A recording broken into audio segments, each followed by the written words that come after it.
राधा वल्लभ श्री हरिवंश। आज मैं जिन दो घटनाओं को यहाँ प्रस्तुत करने जा रही हूँ, ये दोनों ही घटनाएं कल्याण पत्रिका में छापी जा चुकी हैं।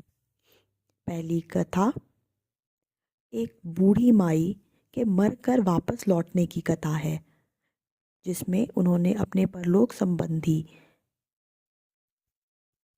अनुभव साझा किए हैं। पहली कथा का शीर्षक है भगवान का वरदान। वे किधर गए, वे किधर गए, ये शब्द डॉक्टरों के द्वारा मरी घोषित की हुई मेरी माता ने चौंका लगी हुई ज़मीन पर पड़े पड़े आंखें खोलकर दाहिने और बाएं सिर घुमाकर देखते हुए कहा। मेरी दादी ने, जो पास ही बैठी रो रही थी, प्रसन्न तथा विस्मित होकर पूछा, बीनड़ी, किसे पूछ रही हो? तबीयत कैसी है? माताजी ने कहा, श्री कृष्ण किधर गए? दादाजी ने कहा, श्री कृष्ण अर्जुन यहाँ कहाँ हैं? तबीयत तो ठीक है, बोलो मत, कमज़ोरी बढ़ेगी। दादाजी ने समझा प्रलाप है।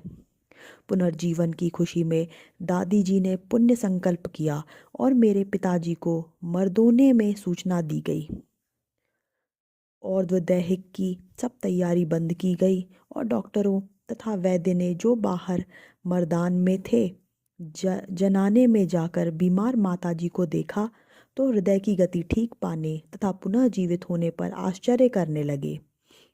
मैं और मेरे दो भाई तथा एक बहन एक कमरे में पड़े रो रहे थे, तो हम भी खुशी में उछलने कूदने लगे। घंटे 2 घंटे सुस्ताने के बाद मेरी माताजी ने घर की सब नौकरानियों के सामने मेरी दादी से कहना शुरू किया, भाभी सा, मुझे भगवान श्री कृष्ण अर्जुन के साक्षात दर्शन हुए हैं। मुझे ऐसा मालूम हुआ कि मैं यहाँ मर गई हूँ और बादलों में चल रही हूँ। चारों ओर धुआंधार सा हो रहा है। थोड़ी देर में बादल फट गए और मैं हरी हरी घास से ढकी ज़मीन पर चलने लगी। एक पगडंडी दिखाई दी और उस पर चलने लगी। कुछ दूर चलने पर एक शहर का परकोटा दिखाई दिया और यह पगडंडी उस परकोटे के दरवाजे की ओर जाती दिखाई दी। दरवाज़ा भी दिखाई दिया। बहुत भूख होने के कारण कुछ खाने के अभिप्राय से मैं आगे बढ़ी, पर साथ ही विचार आया कि पैसे तो पास है नहीं, कोई कैसे देगा। खैर, किसी से मांग कर ही थोड़ा खाऊंगी, परंतु बड़े घर की स्त्री होकर कैसे मांगूंगी, मांगा तो नहीं जाएगा। इस उधेड़ बुन में चली जा रही थी कि अचानक रास्ते के बीच दो साधु एक सिंह को साथ लिए आकर खड़े हो गए। मैं सिंह को देखकर डर गई और ठिठक कर खड़ी रह गई। श्याम मूर्ति ने मुस्कुराते हुए कहा, डरो मत, यह सिंह हमारा पालतू है, खाएगा नहीं। तू कहाँ जा रही है? मैंने प्रणाम कर हाथ जोड़कर कहा, मैं 2 महीने से बीमार थी, मुझे डॉक्टरों ने कुछ खाने को नहीं दिया, सो महाराज मैं बहुत भूखी हूँ, इस शहर में जाकर कुछ खाऊंगी। श्यामवर्ण महात्मा ने कहा, यह तो धर्मराज की पुरी है। वह देख, वह पुरद्वार पर बैठे वयोवृद्ध सफ़ेद दाढ़ी वाले धर्मराज हैं, परंतु तुझे अभी वहाँ नहीं जाना है। तेरे बालक अभी छोटे छोटे हैं, जब तक वे बड़े ना हो जाएं, तुझे वापस जाना है। मैंने कहा, महाराज मैं तो 2 महीने से 100 दस्त रोज होने से बहुत दुखी हो गई हूँ, मैं अब वापस नहीं जाऊँगी। श्यामवर्ण महात्मा ने फिर कहा, तेरे बाल भी छोटे हैं और तेरा समय भी अभी नहीं आया है। तू जा, तुझे अब दस्तों की बीमारी नहीं होगी और समय आने पर तेरी सहज मृत्यु होगी। तू हठ मत कर। तू जानती है हम कौन हैं? मैंने कहा, महाराज मैं तो नहीं जानती। दूसरे महात्मा ने कहा, ये तो श्री कृष्ण से ओझल हो गए। ये तो श्री कृष्ण है और मैं अर्जुन। इतना कहकर वे दोनों मेरी आंखों से ओझल हो गए और मुझे ऐसा अनुभव हुआ कि मैं नीचे गिर रही हूँ। आंखें खुली तो आप सामने दिखाई दी। दर्शनों से वंचित होने के कारण मैंने पूछा था कि वे कहाँ गए। तब से उन्हें दस्तों का रोग आजीवन नहीं हुआ। इस घटना के समय मैं कोई 5 वर्ष का था, परंतु मेरी माता की मृत्यु होना तथा पुनः जीवित होना साफ साफ याद है। यह घटना मेरी दादी भी हमें कथा के रूप में कहा करती थी और मेरी माताजी भी जब हम कौतूहल पूर्वक पूछते तो कहा करती थी। इस घटना के 30 वर्ष पीछे 2-3 दिन के हल्के से बुखार होने पर बात करते माताजी की आंखें फिर गईं और यह लीला समाप्त हुई। उनके पति, पुत्र, पुत्रवधू, पोते, पोती, पोते की बहू इत्यादि रो रहे थे। डॉक्टर कह रहे थे हार्ट फेल हो गया, परंतु भगवान अपना वरदान सफल कर मंद मंद मुस्कुरा रहे थे। ये राजस्थान के प्रसिद्ध वीर देशभक्त तथा भगवत भक्त श्री राम गोपाल सिंह जी खरवा जिले अजमेर की छोटी बहन थी और खंडेला जयपुर के राजा सज्जन सिंह जी की धर्मपत्नी थी।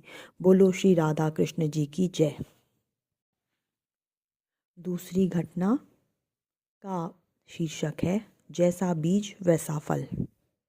कुछ पुरानी बात है। बाबू कालीचरण उत्तर प्रदेश के एक अच्छे जमींदार थे। अच्छी आमदनी थी। वे गांव में ना रहकर अक्सर शहर में रहते थे। उन्होंने एक मकान बनवा लिया था, पर वह छोटा था। बाबू उसे बढ़ाना चाहते थे और खुली ज़मीन में बगीचा लगवाने की उनकी इच्छा थी। उनके बगल में एक गरीब अहीर का घर था। घर के लोग मर गए थे। एक बूढ़ी स्त्री और उसका छोटा सा पोता था, लगभग 12 वर्ष का। वह साग सब्जी पैदा करके उससे अपना पेट पालती थी।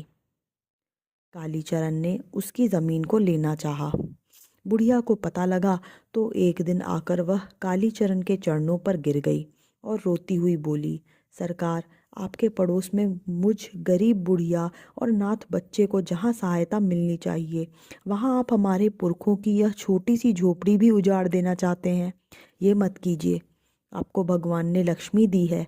आप चाहे जहाँ ज़मीन जितनी ज़मीन खरीद सकते हैं। मुझे तो यहीं पड़े रहने दीजिए। मैं सदा आपको आशीर्वाद दूंगी। कालीचरण बिगड़कर उठे, कड़क कर बोले, तुम लोग सीधी बात से मानने वाले नहीं हो।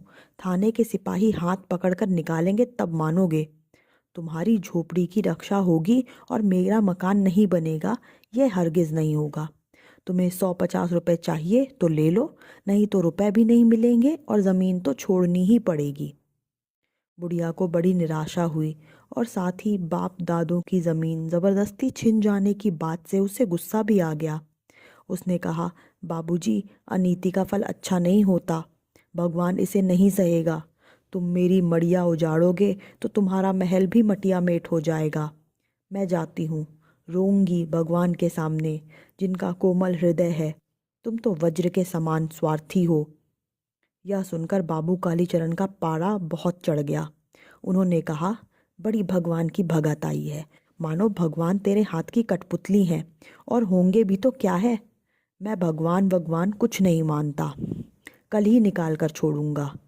देखूंगा तेरे भगवान क्या करते हैं। चल निकल यहाँ से।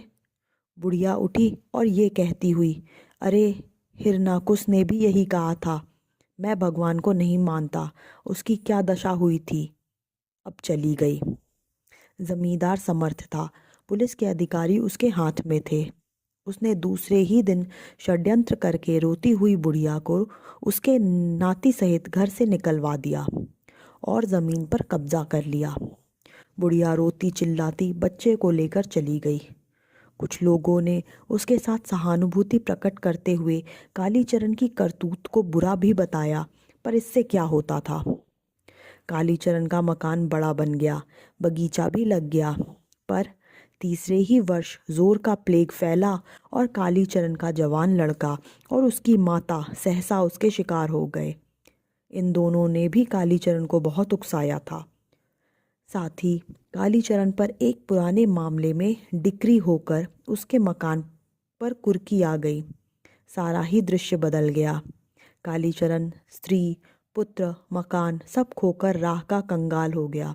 इस हाथ दे उस हाथ ले, जैसा बीज वैसा ही फल। राधा वल्लभ श्री हरिवंश।